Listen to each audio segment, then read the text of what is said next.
ਸਤਿ ਸ਼੍ਰੀ ਅਕਾਲ ਦੋਸਤੋ, ਆਪ ਸਭ ਜੀ ਦਾ ਸਵਾਗਤ ਹੈ ਤੁਹਾਡੇ ਆਪਣੇ ਚੈਨਲ ਪੰਜਾਬ ਐਗਜ਼ਾਮ ਟਰੈਕਰ ਤੇ। ਆਪਾਂ ਇਸ ਚੈਨਲ ਤੇ PSSB ਦੇ ਪ੍ਰੀਵੀਅਸ ਈਅਰ ਕੁਐਸਚਨ ਸੀਰੀਜ਼ ਨੂੰ ਸਬਜੈਕਟ ਵਾਈਜ਼ ਸਟਾਰਟ ਕੀਤਾ ਸੀ। ਅੱਜ ਆਪਾਂ ਡਿਸਕਸ ਕਰਨ ਜਾ ਰਹੇ ਹਾਂ ਪੋਲਿਟੀ ਦੇ ਕੁਐਸਚਨਸ ਦਾ ਪਾਰਟ 2। ਇਹ ਸੀਰੀਜ਼ ਜੋ ਹੈ ਆਉਣ ਵਾਲੇ ਪੇਪਰਾਂ ਲਈ ਬਹੁਤ ਜ਼ਿਆਦਾ ਇੰਪੋਰਟੈਂਟ ਹੈ ਅਤੇ ਐਂਡ ਤੇ ਮੈਂ ਤੁਹਾਨੂੰ ਇਹ ਵੀ ਦੱਸ ਕੇ ਜਾਵਾਂਗੀ ਕਿ ਜਿਵੇਂ ਆਪਾਂ ਪੋਲਿਟੀ ਤੇ ਹਿਸਟਰੀ ਦੇ ਪ੍ਰੀਵੀਅਸ ਈਅਰ ਕੁਐਸਚਨਸ ਨੂੰ ਐਨਾਲਾਈਜ਼ ਕੀਤਾ ਹੈ ਪ੍ਰੋਪਰਲੀ, ਤਾਂ ਆਪਾਂ ਨੂੰ ਕੀ ਚੀਜ਼ ਜੋ ਹੈ ਉਹ ਧਿਆਨ 'ਚ ਰੱਖਣੀ ਹੈ ਤੇ ਕਿਹੜੇ ਸਬਜੈਕਟ ਦੀ ਜੋ ਹੈ ਕਿੰਨੀ ਵੇਟੇਜ ਹੈ ਉਹ ਮੈਂ ਤੁਹਾਨੂੰ ਸਾਰਾ ਅੱਜ ਐਂਡ ਤੇ ਜ਼ਰੂਰ ਸਮਝਾ ਕੇ ਜਾਵਾਂਗੀ।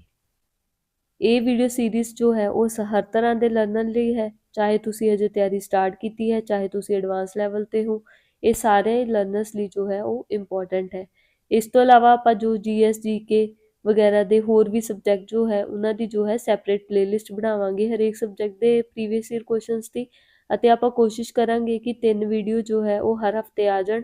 ਇਸ ਤੋਂ ਵੱਧ ਵੀ ਜ਼ਰੂਰ ਕੋਸ਼ਿਸ਼ ਕਰਾਂਗੇ ਕਿਉਂਕਿ ਆਪਣੇ ਜੋ ਪੇਪਰ ਹੈ ਉਹ ਨਜ਼ਦੀਕ ਆ ਰਹੇ ਹਨ।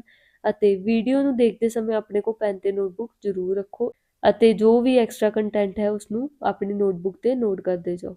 ਚਲੋ ਹੁਣ ਆਪਾਂ ਸਟਾਰਟ ਕਰਦੇ ਹਾਂ ਸੀਰੀਜ਼ ਨੂੰ। ਸੋ ਸਾਡਾ ਅੱਜ ਦਾ ਪਹਿਲਾ ਕੁਐਸਚਨ ਹੈ ਕਿ ਅਟਾਰਨੀ ਜਨਰਲ ਆਫ ਇੰਡੀਆ ਨੂੰ ਕੌਣ ਅਪਾਇੰਟ ਕਰਦਾ ਹੈ ਐਂਡ ਅੰਡਰ ਵਿਚ ਆਰਟੀਕਲ।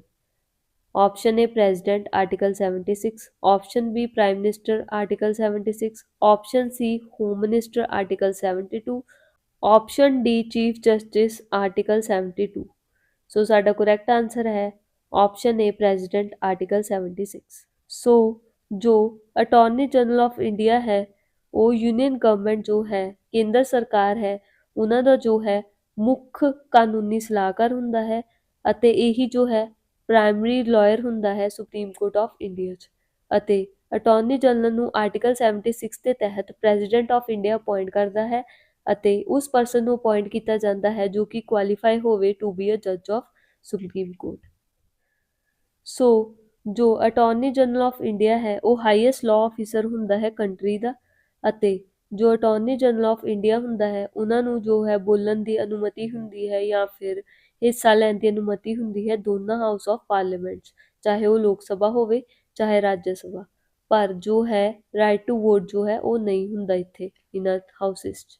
ਅਤੇ ਜੋ ਟੈਨਿਓਰ ਹੈ ਉਹ ਨਹੀਂ ਫਿਕਸ ਕੀਤੀ ਕੌਂਸਟੀਟਿਊਸ਼ਨ ਨੇ ਅਟਾਰਨੀ ਜਨਰਲ ਆਫ ਇੰਡੀਆ ਦੀ, ਅਤੇ ਇਹ ਹੋਲਡ ਆਫਿਸ ਕਰਦੇ ਹਨ during the pleasure of president. ਅਤੇ ਇਸ ਤੋਂ ਇਲਾਵਾ ਆਪਣੇ ਕੋਲ ਆਪਸ਼ਨ ਆਰਟੀਕਲ 72 ਵੀ ਆਪਸ਼ਨ 'ਚ ਆਇਆ ਸੀ। ਇਹ ਆਰਟੀਕਲ ਜੋ ਡੀਲ ਕਰਦਾ ਹੈ ਉਹ ਪਾਰਡਨਿੰਗ ਪਾਵਰ ਆਫ ਪ੍ਰੈਜ਼ੀਡੈਂਟ ਨਾਲ ਡੀਲ ਕਰਦਾ ਹੈ, ਜੋ ਪ੍ਰੈਜ਼ੀਡੈਂਟ ਕੋ ਪਾਵਰਸ ਹੁੰਦੀਆਂ ਹਨ ਮਾਫੀ ਵਾਲੀਆਂ। ਠੀਕ ਹੈ ਜੀ। ਸੋ ਸਾਡਾ ਨੈਕਸਟ ਕੁਐਸਚਨ ਹੈ ਵਿਚ ਪਾਰਟ ਆਫ ਇੰਡੀਅਨ ਕੌਂਸਟੀਟਿਊਸ਼ਨ ਡੀਲ ਕਰਦਾ ਹੈ directive principles of state policy. ਬਹੁਤ ਜ਼ਿਆਦਾ ਈਜ਼ੀ ਕੁਐਸਚਨ ਹੈ, ਇਸ ਨੂੰ ਤੁਸੀਂ ਕਮੈਂਟ ਸੈਕਸ਼ਨ 'ਚ ਆਨਸਰ ਦਿਓ। Option A part 3, option B part 4, option C part 5, option D part 6। ਸੋ ਸਾਡਾ ਕਰੈਕਟ ਆਂਸਰ ਹੈ ਆਪਸ਼ਨ B ਪਾਰਟ 4। ਸੋ ਜੋ directive principles of state policy ਹੁੰਦੇ ਹਨ ਇਹ ਪਾਰਟ 4 ਆਫ ਇੰਡੀਅਨ ਕੌਂਸਟੀਟਿਊਸ਼ਨ 'ਚ ਪਾਏ ਜਾਂਦੇ ਹਨ ਤੇ ਇਹਨਾਂ ਦੇ ਆਰਟੀਕਲਸ ਹਨ 36 ਤੋਂ ਲੈ ਕੇ 51 ਤੱਕ। ਇਹ ਜੋ ਹੈ ਪ੍ਰਿੰਸੀਪਲਸ ਇਹ ਗਾਈਡਲਾਈਨਸ ਹੁੰਦੇ ਹਨ ਸੈਂਟਰਲ ਤੇ ਸਟੇਟ ਗਵਰਨਮੈਂਟਸ ਨੂੰ।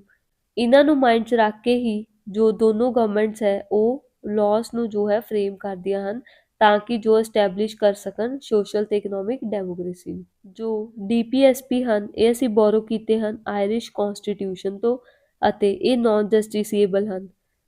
ਜੋ ਫੰਡਾਮੈਂਟਲ ਰਾਈਟਸ ਹਨ ਉਹ ਜਸਟਿਸੀਏਬਲ ਹਨ, ਲੇਕਿਨ DPSP ਜੋ ਹੈ ਉਹ ਨੌਨ ਜਸਟਿਸੀਏਬਲ ਹਨ, ਮਤਲਬ ਇਹਨਾਂ ਨੂੰ ਲੀਗਲੀ ਨਹੀਂ ਇਨਫੋਰਸ ਕੀਤਾ ਜਾਂਦਾ ਕੋਰਟਸ ਦੇ ਦੁਆਰਾ ਅਗਰ ਇਹਨਾਂ ਦੀ ਵਾਇਓਲੇਸ਼ਨ ਹੋਈ ਹੋਵੇ।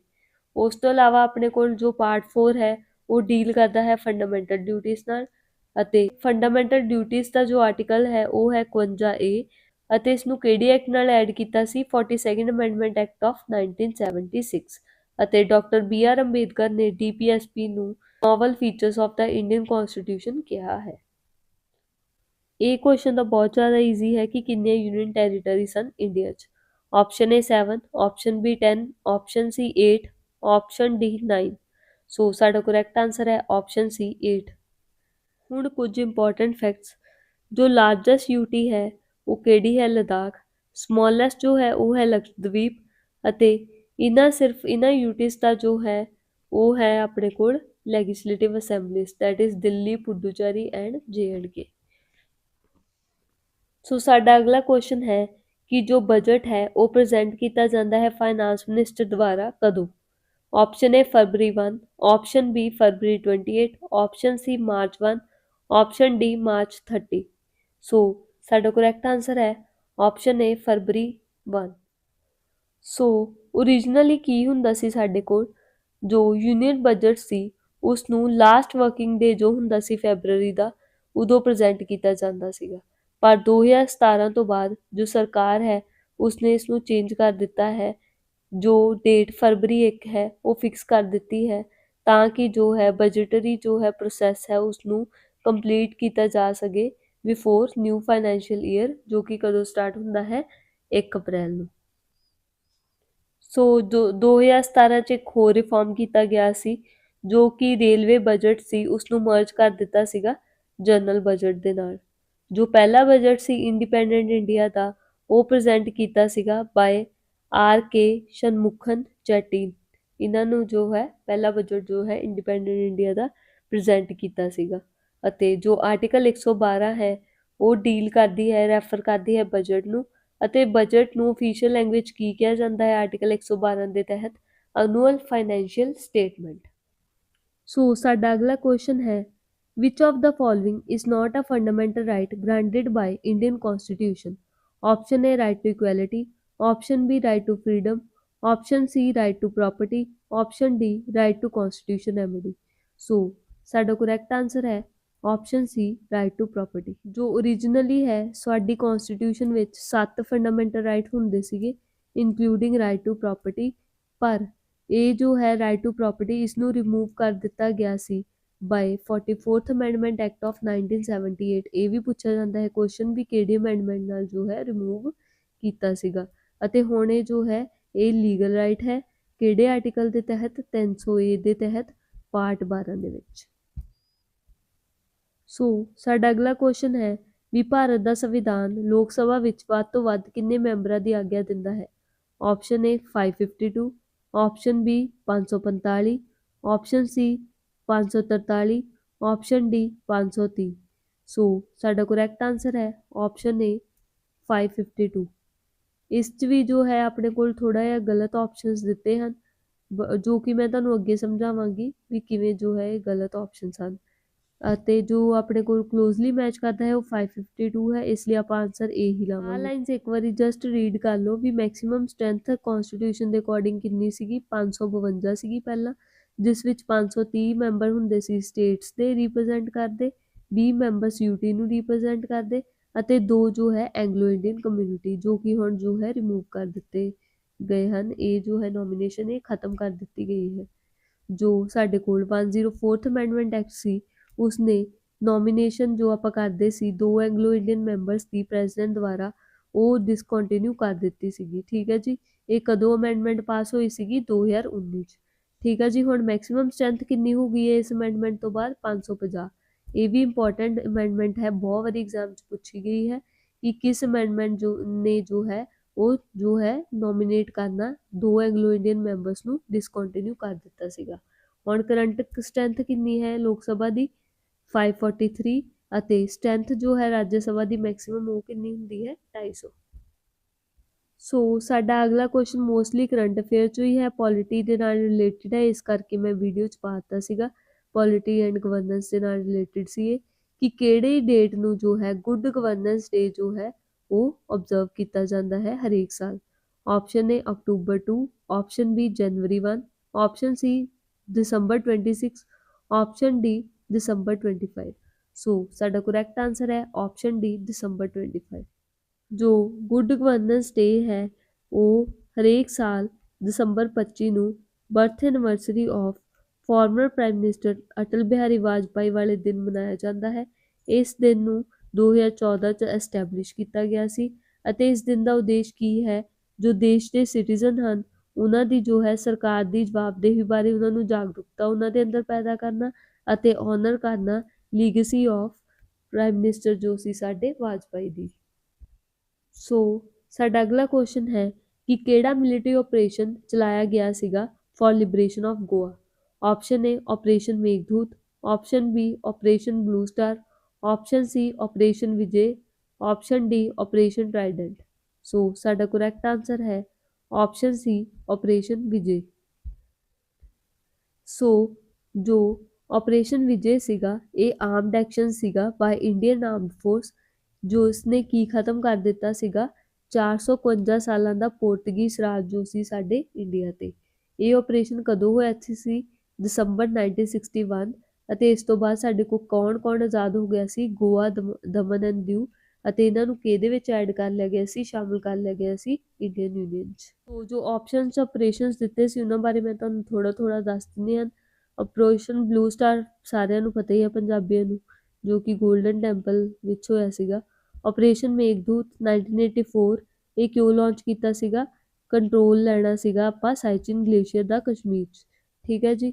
ਆਪਰੇਸ਼ਨ ਟਰਾਈਡੈਂਟ ਜੋ ਕਿ 1971 ਦੀ ਜੋ ਇੰਡੀਆ ਪਾਕਿਸਤਾਨ ਵਾਰ ਸੀ ਉਸ ਵਿੱਚ ਜੋ ਹੈ ਇੰਡੀਅਨ ਨੇਵੀ ਨੇ ਕਰਾਚੀ ਤੇ ਜੋ ਹੈ ਆਪਰੇਸ਼ਨ ਜੋ ਲਾਂਚ ਕੀਤਾ ਸੀਗਾ ਉਹ ਸੀ ਆਪਰੇਸ਼ਨ ਟਰਾਈਡੈਂਟ। ਸੋ ਸਾਡਾ ਅਗਲਾ ਕੁਐਸਚਨ ਹੈ planning in India drives its objectives from. Option A DPSP, option B fundamental rights, option C fundamental preambles, option D budgets. So ਸਾਡਾ ਕਰੈਕਟ ਆਨਸਰ ਹੈ option A DPSP directive principles of state policy. ਜੋ economic ਅਤੇ social planning ਹੈ ਉਸ ਨੂੰ ਕੌਣ guide ਕਰਦਾ ਹੈ? DPSP, ਜੋ ਕਿ ਹਨ ਪਾਰਟ 4 ਆਫ ਇੰਡੀਅਨ ਕਨਸਟੀਟਿਊਸ਼ਨ 'ਚ। ਅਤੇ ਜਿਵੇਂ ਕਿ DPSPs 'ਚ ਆਰਟੀਕਲ 38, 39 ਹਨ, ਇਹ ਕੀ ਮੈਂਡੇਟ ਕਰਦੇ ਹਨ? ਪ੍ਰਮੋਸ਼ਨ ਕਰਨੀ ਵੈਲਫੇਅਰ ਆਫ ਪੀਪਲ ਅਤੇ ਇੰਸ਼ੋਰ ਕਰਨਾ ਵੀ ਜਿੰਨੇ ਵੀ ਲੋਕ ਹਨ ਉਹਨਾਂ 'ਚ ਜਿਹੜੇ ਰਿਸੋਰਸਿਸ ਹਨ ਉਹ ਇਕੁਅਲੀ ਡਿਵਾਈਡ ਹੋਣ। ਹੁਣ ਆਪਾਂ ਤੁਹਾਨੂੰ ਥੋੜ੍ਹਾ ਜਿਹਾ ਪਲੈਨਿੰਗ ਬਾਰੇ ਦੱਸ ਦਿੰਦੇ ਹਨ ਕਿ ਜੋ ਪਲੈਨਿੰਗ ਕਮਿਸ਼ਨ ਸੀ ਉਹ ਕਦੋਂ ਐਸਟੈਬਲਿਸ਼ ਹੋਇਆ ਸੀ? 1950 'ਚ। ਇਹਦਾ ਮੇਨ ਮਕਸਦ ਕੀ ਸੀਗਾ? ਫਾਰਮੂਲੇਟ ਕਰਨਾ 5 ਈਅਰ ਪਲਾਨਸ ਨੂੰ ਬੇਸਡ ਔਨ DPSP ਆਬਜੈਕਟਿਵਸ। ਅਤੇ ਜਨਵਰੀ 1, 2015 ਨੂੰ ਜੋ ਪਲੈਨਿੰਗ ਕਮਿਸ਼ਨ ਸੀ ਉਸ ਨੂੰ ਰੀਪਲੇਸ ਕਰ ਦਿੱਤਾ ਗਿਆ ਸੀਗਾ ਬਾਈ ਨੀਤੀ ਆਯੋਗ। ਆ ਵੀ ਇੱਕ ਪੇਪਰ 'ਚ ਪੁੱਛੀ ਜਾਂਦੀ ਹੈ ਕਿ ਨੀਤੀ ਆਯੋਗ ਦੀ ਫੁੱਲ ਫਾਰਮ ਕੀ ਹੈ? National institution for transforming India. ਇਹ ਵੀ ਬਹੁਤ ਵਾਰ ਪੇਪਰ 'ਚ ਪੁੱਛੀ ਗਈ ਹੈ, ਠੀਕ ਹੈ ਜੀ।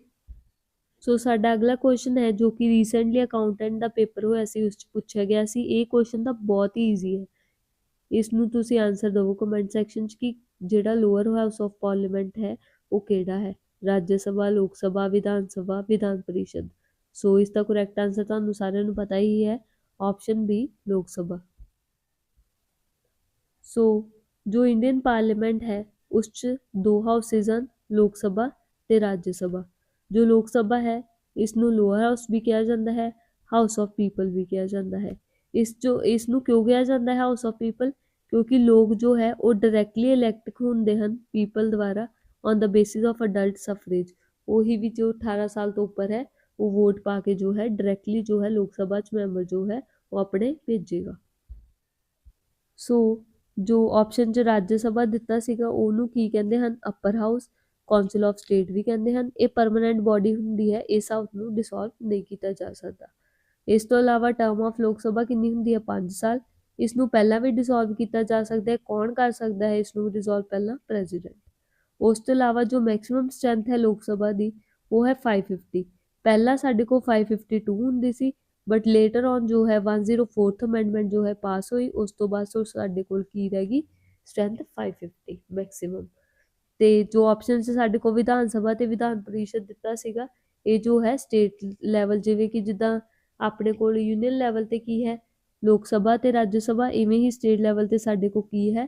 ਵਿਧਾਨ ਸਭਾ ਤੇ ਵਿਧਾਨ ਪਰਿਸ਼ਦ। ਸਾਡੇ ਕੋਲ ਅਗਲਾ ਕੁਐਸਚਨ ਹੈ ਕਿ ਕਿਹੜਾ ਜੋ ਹੈ ਇਹਨਾਂ 'ਚੋਂ ਟਰੂ ਹੈ ਅਟਾਰਨੀ ਜਨਰਲ ਆਫ ਇੰਡੀਆ ਦੇ ਬਾਰੇ। Option A he is a member of union cabinet, option B right to vote ਹੁੰਦਾ ਹੈ ਅਟਾਰਨੀ ਜਨਰਲ ਕੋ ਪਾਰਲੀਮੈਂਟ 'ਚ, option C right of audience in all the courts of India, option D his term of office is fixed by constitution। so ਸਾਡਾ correct answer ਹੈ he has right of audience in all courts of India। so ਜੋ article 76 ਦੇ ਤਹਿਤ ਸਾਡੇ ਕੋਲ attorney general of India ਹੈ ਇਹ highest law officer ਹਨ ਕੰਟਰੀ ਦੇ। ਅਤੇ ਅਟਾਰਨੀ ਜਨਰਲ ਆਫ ਇੰਡੀਆ ਕੋਲ ਇੱਕ ਯੂਨੀਕ ਰਾਈਟ ਹੁੰਦਾ ਹੈ to appear and heard in any court within the territory of India. ਆਪਣੇ ਓਫੀਸ਼ੀਅਲ ਡਿਊਟੀਜ਼ ਦੇ ਨਾਲ ਨਾਲ ਇਹ ਕੋਰਟ 'ਚ ਵੀ ਜਾ ਕੇ ਆਪਣੀਆਂ ਜੋ ਹੈ ਕਿਸੇ ਵੀ ਅਦਾਲਤ ਜੋ ਹੈ ਪੇਸ਼ ਹੋ ਸਕਦੇ ਹਨ। ਸੋ ਆਪਾਂ ਅਪਾਇੰਟਮੈਂਟ ਜੋ ਹੈ ਉਹ ਆਲਰੇਡੀ ਡਿਸਕਸ ਕਰ ਲਈ ਸੀ ਪਿਛਲੇ ਕੁਐਸਚਨ 'ਚ ਕਿ ਜੋ ਅਟਾਰਨੀ ਜਨਰਲ ਹੈ ਇਹਨਾਂ ਨੂੰ ਕੌਣ ਅਪਾਇੰਟ ਕਰਦਾ ਹੈ, ਪ੍ਰੈਜ਼ੀਡੈਂਟ, ਅਤੇ ਇਹ ਜੋ ਹੈ ਕੁਆਲੀਫਾਈ ਹੋਣੇ ਚਾਹੀਦੇ ਹਨ ਟੂ ਬੀ ਜੱਜ ਆਫ ਸੁਪਰੀਮ ਕੋਰਟ। ਉਸ ਤੋਂ ਇਲਾਵਾ ਇਹ ਜੋ ਹੈ ਦੋਵਾਂ ਦੇ ਹਾਊਸਿਸ ਲੋਕ ਸਭਾ ਤੇ ਰਾਜ ਸਭਾ ਇਹਨਾਂ ਦੀ ਪ੍ਰੋਸੀਡਿੰਗ 'ਚ ਹਿੱਸਾ ਲੈ ਸਕਦੇ ਹਨ ਬਟ ਵੋਟ ਨਹੀਂ ਕਰ ਸਕਦੇ। ਇਸ ਤੋਂ ਇਲਾਵਾ ਇਹਨਾਂ ਦੀ ਟਰਮ ਜੋ ਹੈ ਫਿਕਸ ਨਹੀਂ ਹੁੰਦੀ, ਇਹ ਹੋਲਡ ਆਫਿਸ ਕਰਦੇ ਹਨ during the pleasure of president ਅਤੇ ਇਹਨਾਂ ਨੂੰ ਜੋ ਹੈ ਇਹ ਫੁੱਲ ਟਾਈਮ ਜੋ ਹੈ ਗਵਰਨਮੈਂਟ ਸਰਵੈਂਟ ਨਹੀਂ ਹਨ। ਇਹਨਾਂ ਨੂੰ ਜੋ ਹੈ ਨਹੀਂ ਰੋਕਿਆ ਜਾ ਸਕਦਾ, ਜੋ ਕਾਨੂੰਨੀ ਪ੍ਰੈਕਟਿਸ ਹੈ ਆਪਣੇ ਪਰਸਨਲ ਜੋ ਹੈ ਨਿੱਜੀ ਕਾਨੂੰਨੀ ਪ੍ਰੈਕਟਿਸ ਇਹ ਕਰ ਸਕਦੇ ਹਨ। ਸੋ ਅੱਜ ਦੀ ਸੀਰੀਜ਼ ਲਈ ਬਸ ਇੰਨਾ ਹੀ, ਅਤੇ ਜੋ ਵੀ ਆਪਾਂ ਪੋਲਿਟੀ ਤੇ ਹਿਸਟਰੀ ਦੇ ਕੁਐਸਚਨ ਜੋ ਹੈ ਹਜੇ ਤੱਕ ਐਨਾਲਿਸਿਸ ਕੀਤੀ ਹੈ ਕਿ ਜੋ ਮੈਕਸਿਮਮ ਕੁਐਸਚਨ ਹੈ ਉਹ ਹਿਸਟਰੀ ਤੋਂ ਪੁੱਛੇ ਗਏ ਹਨ ਜੋ ਸਾਡੇ ਹੁਣ ਰੀਸੈਂਟ ਪੇਪਰ ਹੋਏ ਹਨ, ਤੇ ਜੋ ਪੋਲਿਟੀ ਪੁੱਛੀ ਗਈ ਹੈ ਉਹ ਜ਼ਿਆਦਾਤਰ ਉਹ ਕਰੰਟ ਬੇਸਡ ਹੈ, ਜਿਵੇਂ ਕਿ ਚੀਫ ਇਲੈਕਸ਼ਨ ਕਮਿਸ਼ਨ ਕੌਣ ਹੈ, ਮਤਲਬ ਇੱਦਾਂ ਦੇ ਕੁਐਸਚਨ ਪੁੱਛੇ ਗਏ ਹਨ ਅਪਾਇੰਟਮੈਂਟ 'ਚੋਂ। ਇਹ ਵੀ ਆਪਾਂ ਕਰੰਟ ਅਫੇਅਰਸ ਤੇ ਵੀ ਦੱਸਾਂਗੇ ਵੀ ਕਿਵੇਂ ਦੇ ਕੁਐਸਚਨ ਆਉਂਦੇ ਹਨ, ਆਪਾਂ ਇਹਦੀ ਮੈਰਾਥਨ ਵੀਡੀਓ ਬਣਾਵਾਂਗੇ, ਵੱਖਰੀ ਕਰਾਂਗੇ ਉਹ ਆਪਾਂ।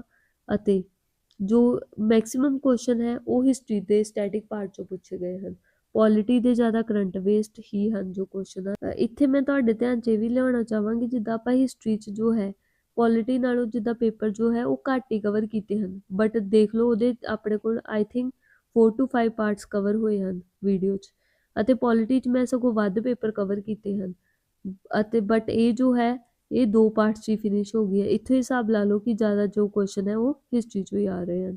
ਠੀਕ ਹੈ ਜੀ, ਸਟੈਟਿਕ ਪਾਰਟ 'ਚੋਂ ਇਹ ਵੀ ਆਪਾਂ ਜਿੱਦਾਂ ਜਿੱਦਾਂ ਐਨਾਲਾਈਜ਼ ਕਰਦੇ ਹਾਂ ਨਾ ਪੇਪਰ, ਇਵੇਂ ਆਪਾਂ ਨੂੰ ਪਤਾ ਲੱਗਦਾ ਵੀ ਆਪਾਂ ਕਿਹੜੇ ਚੀਜ਼ ਤੇ ਜ਼ਿਆਦਾ ਫੋਕਸ ਕਰਨਾ ਹੈ, ਕਿਹੜੇ ਸਬਜੈਕਟ ਨੂੰ ਲੈ ਕੇ। ਦਾ ਪੋਲਿਟੀ ਦੇ ਤੁਸੀਂ ਕੁਐਸਚਨ ਵੀ ਦੇਖਿਆ ਉੱਪਰੋਂ ਹੀ ਜ਼ਿਆਦਾਤਰ PSSB ਨੇ ਪੁੱਛੇ ਹਨ। ਠੀਕ ਹੈ ਜੀ, ਸੋ ਵੀਡੀਓ ਨੂੰ ਐਂਡ ਤੱਕ ਦੇਖਣ ਲਈ ਤੁਹਾਡਾ ਬਹੁਤ ਬਹੁਤ ਧੰਨਵਾਦ। ਇਵੇਂ ਹੀ ਆਪਾਂ ਹੋਰ ਵੀ ਐਨਾਲਿਸਿਸ ਕਰਦੇ ਰਵਾਂਗੇ, ਅਤੇ ਜੋ ਆਪਣੀ ਫੀਡਬੈਕ ਹੈ, ਸੁਜੈਸ਼ਨ ਹੈ, ਉਹ ਕਮੈਂਟ ਸੈਕਸ਼ਨ 'ਚ ਜ਼ਰੂਰ ਦਿਓ, ਅਤੇ ਜੇਕਰ ਕੋਈ ਹੋਰ ਸਬਜੈਕਟ ਜਾਂ ਤੁਸੀਂ ਹੋਰ ਵੀਡੀਓ ਦੇ ਚਾਹਵਾਨ ਹੋ ਉਹ ਮੈਨੂੰ ਜ਼ਰੂਰ ਕਮੈਂਟ ਸੈਕਸ਼ਨ 'ਚ ਦੱਸੋ। ਬਹੁਤ ਬਹੁਤ ਥੈਂਕ ਯੂ, ਤੁਹਾਡਾ ਬਹੁਤ ਬਹੁਤ ਧੰਨਵਾਦ।